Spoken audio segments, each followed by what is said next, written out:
Muy buenos días, mi nombre es José Alberto Salinas Lares. Estoy inscrito en la carrera de Ingeniería en Tecnologías Computacionales en la Universidad CNSI en la modalidad virtual. Matrícula CTM 000723. Materia Arquitectura de Computadoras. Mi profesora Rosaura González Rubalcaba. Este video es parte de mi proyecto integrador. Radico en Monterrey, Nuevo León, y desde aquí estamos grabando este video.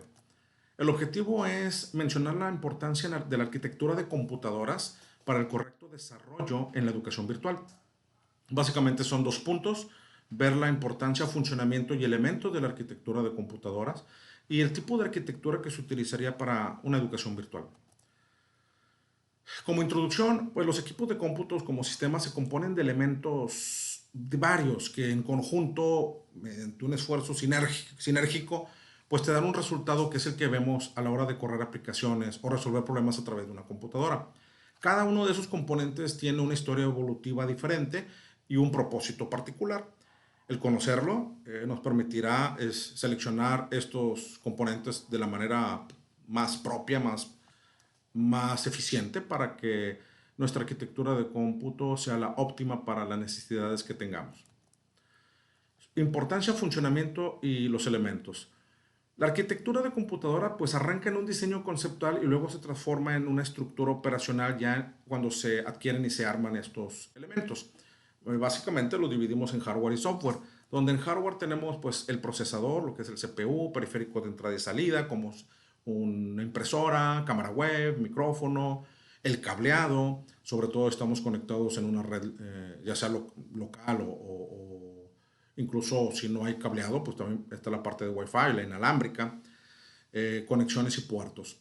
En la parte de software, pues arrancamos desde el BIOS, desde el sistema que le permite arrancar a la máquina, el sistema operativo con el que estemos trabajando, Windows, Linux, las aplicaciones que utilicemos, que sean parte de los sistemas de información donde estamos laborando, controladores, que son los que nos permiten dialogar con los componentes, más que a la computadora, le permite dialogar con los componentes y que se ejecuten correctamente.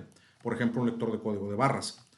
Todos estos elementos en conjunto constituyen la arquitectura básica de la computadora.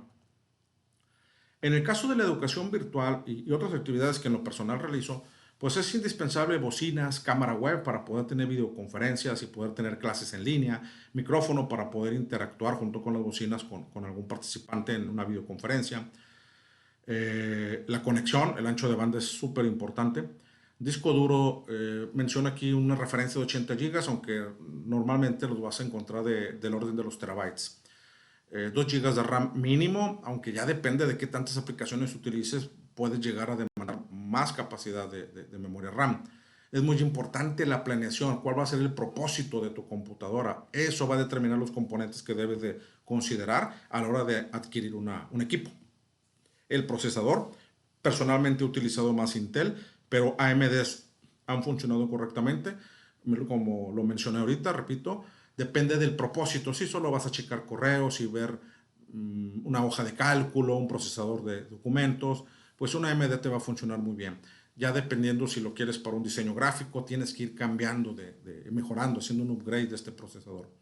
El software es muy importante considerarlo porque esto es lo que nos va a permitir al final en la educación virtual tener éxito. El propósito es que se dé la comunicación, el mensaje, el aprendizaje.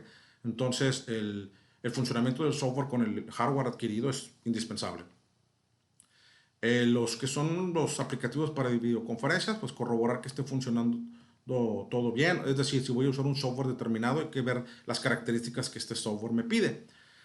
El ADSL o nuestra conexión a internet es importantísima. Como referencia pongo aquí 2 megabytes para videollamadas de 5 personas. Pero sí es muy importante ver el propósito para lo que lo voy a utilizar. Si van a hacer muchas videollamadas y al mismo tiempo estar tomando un curso en línea, el utilizar el correo electrónico, el abrir varias páginas web. Es recomendable ir teniendo esta planeación, ir en búsqueda tal vez de más megabytes en tu ancho de banda, porque normalmente si adquieres un sistema doméstico, pues en las horas pico los vecinos van a estar compitiendo por ese ancho de banda que igual comparten, que tienen como un común denominador, y aunque el número diga hasta tantos megas puedes tener, no sé, 8, 10, los que sean, 100, 200, los que te digan, el ancho de banda puede verse mermado dependiendo de la zona geográfica donde te encuentres. Claro que hay DSLs de contratación directa, o sea, privada, donde nada más tú tienes acceso.